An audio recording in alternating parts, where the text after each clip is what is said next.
శాపము తీసే రక్తము, విజయము తెచ్చే రక్తము, నిత్య జీవము ఇచ్చే రక్తము.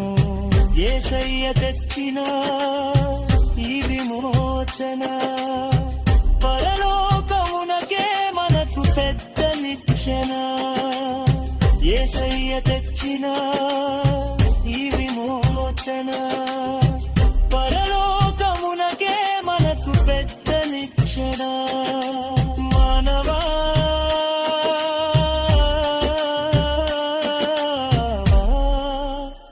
కళ్ళు తెరిచి చూడవా,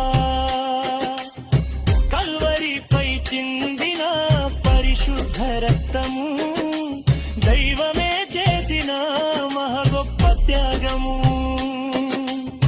కల్వరిపై చిందిన పరిశుద్ధ రక్తము, దైవమే చేసిన మహగొప్ప త్యాగము.